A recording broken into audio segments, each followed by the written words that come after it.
အားလုံးပဲမင်္ဂလာပါရှင်ဒီနေ့ပြောပြပေးမှာတော့ HSK level 1ရဲ့ Series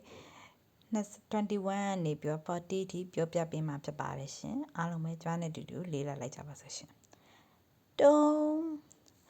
တုံးတုံးအားလုံးဒူဒူဒူစာဖတ်တီတွေ့ပူချီတွေ့ပူချီတွေ့ပူချီ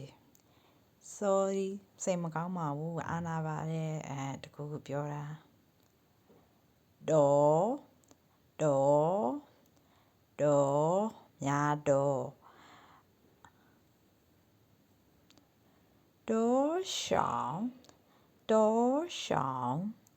ဒေါ်ရှောင်းဆိုတာဘလောက်လဲပစ္စည်းတစ်ခုဝယ်လို့ရှိရင်ဒီပစ္စည်းကဘလောက်ပေးဘလောက်လဲပတ်စံဘလောက်လဲလို့မေးခြင်းရှင်ဒေါ်ရှောင်းချံအဲ့လိုမျိုးပြောဒေါ်ရှောင်းချံဆိုရင်ဘလောက်ပတ်စံဘလောက်လဲအဲ့လိုပြောတာအာဇဆိုတာ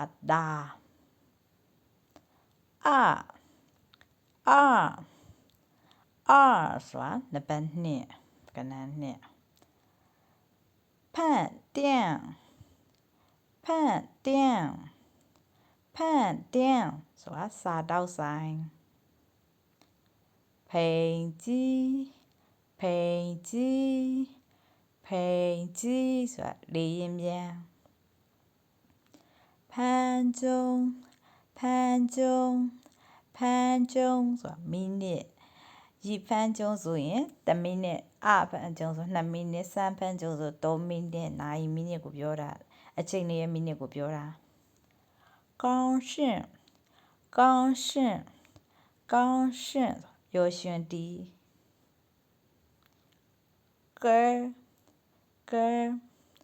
ကဲဆိုတာပစ္စည်းတွေရဲ့မျိုးပြစလုံး unit ပစ္စည်းတစ်ခုနှစ်ခုအဲ့လိုရေးတွက်တဲ့အခါမှာတုံးတာလူဒီပစ္စည်းတွေကိုတုံးတာ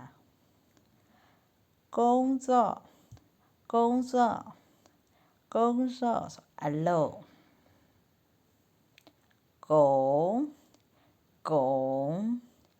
ကုန်းခွေ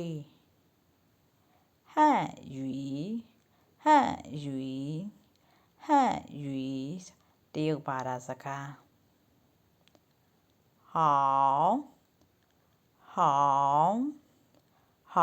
င်းကောင်းတော့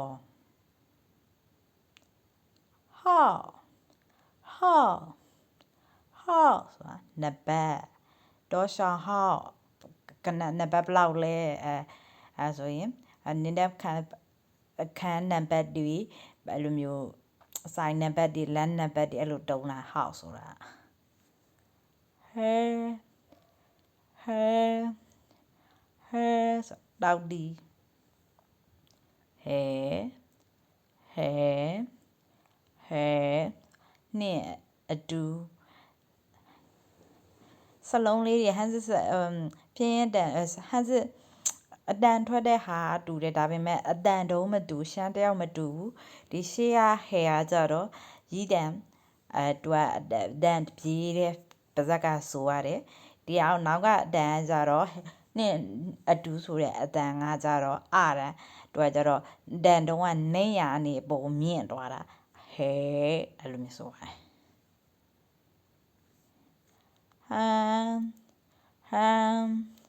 ဟမ်ဆိုတာအလွန် Thank you so much for watching and listening ဖိတ်ကြောင့်ကရှင်းနေမယ်နဲ့ကွက်ခန့်တဲ့အားလုံးပဲ bye bye နှုတ်ဆက်ပါတယ်ကြိုက်ကြ